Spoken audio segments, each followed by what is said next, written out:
नमस्कार दोस्तों, आप सभी का स्वागत है आपके अपने YouTube चैनल श्रेष्ठ टीचर में।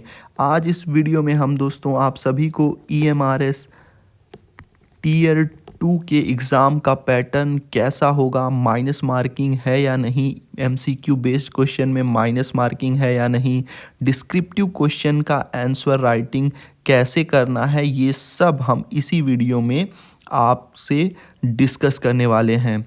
दोस्तों सबसे पहले आप देखिए कि जो पद हैं हमारे प्रिंसिपल के, PGT के और TGT के, उसमें आपको MCQ यानी कि वस्तुनिष्ठ प्रकार के प्रश्नों के जो आएंगे वो 40, इसमें भी प्रिंसिपल में PGT में भी 40 और 40 आपका TGT में भी, और सबके अंक एक एक अंक के एक क्वेश्चन होंगे यानी कि 40 अंक के। वहीं वर्णनात्मक यानी कि डिस्क्रिप्टिव की बात करें दोस्तों, तो आप सभी को इन तीनों में TGT, PGT और प्रिंसिपल में 15-15 अंक के देखने को मिलेंगे, और ये सभी प्रश्न 4 अंक के होंगे, यानी एक प्रश्न आपके 4 अंक के होंगे तो 15 प्रश्न आपके 60 अंक के होंगे, और कुल अंक आपका 100 नंबर का होगा, और एग्ज़ाम आपका 3 घंटे का होगा। तो ये आप ध्यान रखिएगा। नेक्स्ट चीज़ हम देखते हैं दोस्तों, नेक्स्ट चीज़ है आपका माध्यम और नकारात्मक अंकन यानी कि मीडियम एंड निगेटिव मार्किंग के बारे में हम देख लेते हैं दोस्तों। पेपर का माध्यम कैसा होगा, तो आप हिंदी या अंग्रेजी चुन सकते हैं। वर्णनात्मक यानी कि डिस्क्रिप्टिव प्रश्नों के लिए पूरे अनुभाग के लिए एक ही भाषा का पालन करें, मतलब जो भी आप यूज़ करें, चाहे हिंदी चाहे इंग्लिश, वो एक ही लैंग्वेज के बारे में या एक ही लैंग्वेज से पूरे पेपर को अपने करें। अब दोस्तों जैसे आप कोई भाषा का कोई इंग्लिश का पेपर दे रहा है, कोई हिंदी का पेपर दे रहा है, तो ऐसी स्थिति में उसको उसी भाषा या उसी वर्ड, उसी लेटर का यूज़ करना होगा, उसी भाषा का यूज़ करना होगा। तो भाषा जो है चाहे TGT और PGT में हो, तो उसमें अगर कोई भाषा का पेपर दे रहा है तो उसे अपने हिंदी या इंग्लिश या जिस भाषा का भी उसने सब्जेक्ट चूज़ किया है तो उसी में उसको लिखना होगा। अब बात करें दोस्तों नकारात्मक अंकन की, तो नकारात्मक अंकन दोस्तों डिस्क्रिप्टिव में तो आपको देखने को नहीं मिले शायद, लेकिन वस्तुनिष्ठ अनुभाग में आमतौर पर प्रत्येक गलत उत्तर के लिए लगभग 0.25 अंक यानी कि 1/4 का माइनस मार्किंग आपको देखने को मिलती है। और वर्णनात्मक अनुभाग में कैसे कॉपी चेक होती है दोस्तों, कोई नकारात्मक अंकन नहीं है, लेकिन खराब संरचना, व्याकरण संबंधी त्रुटियों या अप्रासंगिक सामग्री के लिए अंक काट लिए जाते हैं। ठीक है, तो जो एग्ज़ामिनर होता है, अगर आप इस तरीके की कुछ गलतियां करते हैं तो क्या करता है, वो अंक काट लेता है। तो इस तरह की गलतियों से आपको बचना है। अब दोस्तों हम टीयर 2 में न्यूनतम योग्यता अंक की बात कर लेते हैं। ठीक है, आपको ऐसा नहीं है कि मेरिट जो भी आएगी, जो भी बनेगी, उसी से ही तय होगा कि कौन से बच्चे लिए जाएंगे। एक न्यूनतम योग्यता अंक पहले से ही निर्धारित कर दी गई है। मेरिट लिस्ट में विचार किए जाने के लिए आपको निम्नलिखित अंक प्राप्त करना अनिवार्य है। तो वो निम्नलिखित अंक कौन कौन से हैं, सामान्य OBC, सामान्य का अनरिजर्व कैटेगरी OBC, EWS न्यूनतम उनको 30% अंक प्राप्त करने होंगे। SC, ST और PWBD के लिए न्यूनतम 25% अंक उनको भी प्राप्त करने होंगे। ठीक है दोस्तों, तो इस बात का आप ज़रूर ध्यान रखिएगा। अब हम बात करते हैं दोस्तों अंतिम मेरिट की, जो फाइनल मेरिट बनेगी। अंतिम मेरिट PGT और TGT के लिए कैसे बनेगी, तो सभी शिक्षण पदों, टीचिंग पोस्ट्स के लिए अंतिम चयन पूरी तरह से 100% टीयर 2 के अंकों पर निर्भर करता है। ठीक है दोस्तों, इस बात का याद रखिए कि TGT, PGT के लिए कोई भी जो है इंटरव्यू का प्रोसेस नहीं दिया गया है। आपको जो टीयर 2 का पेपर होगा उसी के पूरे मार्क्स के आधार पर आपका चयन होगा। ठीक है, और प्रिंसिपल की अंतिम मेरिट की बात करें तो प्रिंसिपल पद के लिए चयन कैसा है, 80% वेटेज किसका है, उनका टीयर 2 का, और 20% वेटेज किसका है, इंटरव्यू का दोस्तों। इसके आधार पर प्रिंसिपल पदों की जो होगी वो वैकेंसीज भरी जाएंगी। ठीक, आंसर राइटिंग पे तो आप सभी को पता है कि आंसर राइटिंग में सबसे पहले इंट्रोडक्शन होता है यानी कि प्रस्तावना, फिर बॉडी होता है और लास्ट में कॉन्क्लूज़न होता है। इसीलिए मैंने आपको सबसे पहले प्रस्तावना का भाग दिखा दिया है आपको पहला। अब आप प्रस्तावना कैसे आपको लिखनी है ये बात आप जान लीजिए। दोस्तों, अगर जो आप डिस्क्रिप्टिव प्रश्न देखेंगे उसमें आपको लगभग 150 से 250 वर्ड्स में आपको आंसर राइटिंग करनी होगी। ठीक है, अब 150 से 250 वर्ड में अगर आपको लिखना है तो प्रस्तावना बहुत बड़ा आपको नहीं लिखना है, इस बात का आप ध्यान रखिए। यानी कि कुल उत्तर का लगभग 10 से 15% ही रखिए, 25 से 30 या 40 मैक्सिमम वर्ड ही आप अपनी प्रस्तावना का रखिएगा। अब उद्देश्य कैसा होना चाहिए, विषय की नींव रखना। ठीक है, कोई भी जो भी विषय का प्रश्न हो उसका नींव आपको यही रखना है। अब कैसे लिखें आपको ये भी जानना चाहिए। सीधे मुख्य विषय यानी कि कीवर्ड को परिभाषित करें। जो भी क्वेश्चन में पूछा गया है, जो भी उसका कीवर्ड है, उसको आप पहले से परिभाषित करिए अपने किसमें, प्रस्तावना में।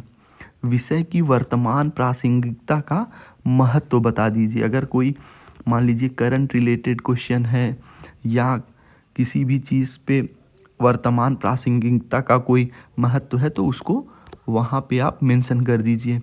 इसे संक्षिप्त और प्रभावशाली रखें, लंबी भूमिका न बनाए। ठीक है, इससे आपको लंबी भूमिका बनाने से क्या है दोस्तों, बचना पड़ेगा। इसे संक्षिप्त और प्रभावशाली रखना है। ठीक है, अब हम चलते हैं अपने आंसर राइटिंग के सेकेंड पार्ट पर। अब मुख्य भाग आपका आ गया यानी कि बॉडी। ये दोस्तों बहुत ही महत्वपूर्ण होता है। ये आपका कितना होता है, कुल उत्तर का 70 से 75% का होता है। ठीक है, शब्द सीमा अब मान लीजिए लगभग इसको 120 से 150 वर्ड में ही आप लिखिएगा, 150 से बड़ा मत करिएगा। ठीक है, उद्देश्य इसका किस तरीके से रखने की कोशिश करिएगा, प्रश्न का विस्तार से उत्तर देना और तर्क पेश करना। सबसे इम्पॉर्टेंट चीज़ है दोस्तों, तर्क पेश करना। जिस तरीके की क्वेश्चन की डिमांड होगी उस तरीके का आपको तर्क वहाँ पर देना होगा। ठीक है, अब कैसे लिखना है दोस्तों, तो पहला ध्यान रखिए कि पैराग्राफ यानी कि बुलेट्स। ठीक है, बुलेट्स किसी भी प्रकार से आप बना सकते हैं, जैसे पैराग्राफ, बुलेट्स। आप इसे 2 छोटे पैराग्राफ या बुलेट पॉइंट में बांट सकते हैं। अब तर्क और उदाहरण की बात कर लीजिए।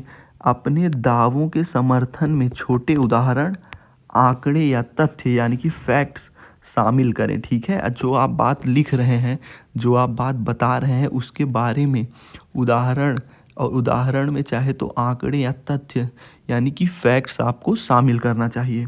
अब प्रवाह उसका कैसा होना चाहिए, सुनिश्चित करें कि एक विचार दूसरे विचार से दोस्तों कनेक्टेड हो।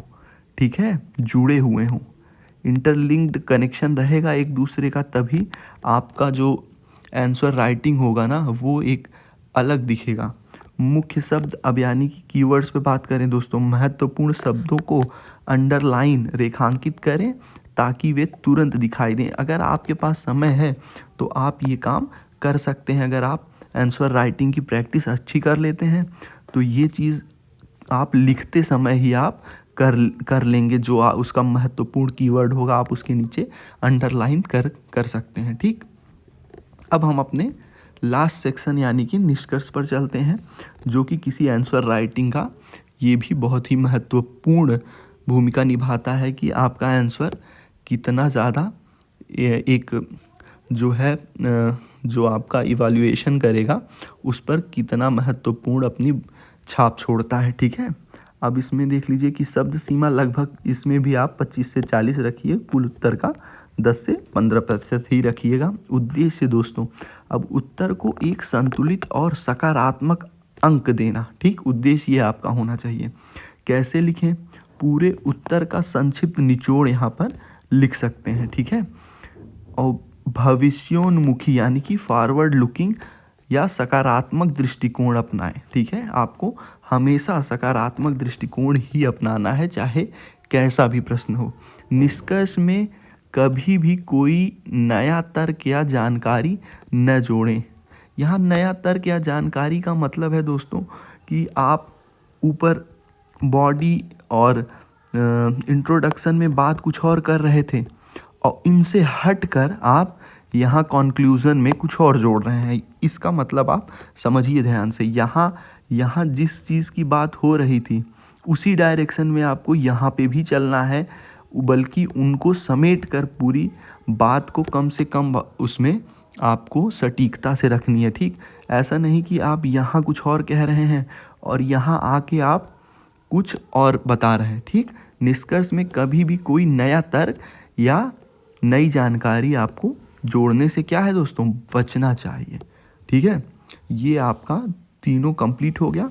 अब मैं एक और चीज़ आपको दिखाना चाहूँगा आपका, अब इसी से रिलेटेड है ये आपका, इसमें क्या क्या चीज़ें आपको बहुत ही महत्वपूर्ण सुझाव है, जो टिप्स हैं, स्पष्टता का ध्यान रखनी है आप। ठीक है, जब भी आंसर राइटिंग रखिए सरल और स्पष्ट भाषा का प्रयोग करें। ठीक है, आपको कठिन भाषा और अस्पष्टता नहीं रखनी। संरचना कैसी होनी चाहिए, उत्तर को घने पैराग्राफ के बजाय छोटे हिस्सों में बांट देना है। ठीक है, आप लाइन बाय लाइन इतनी चीज़ें गाजने से अच्छा है आपको कि कोई भी चीज़ टू द पॉइंट लिखिए।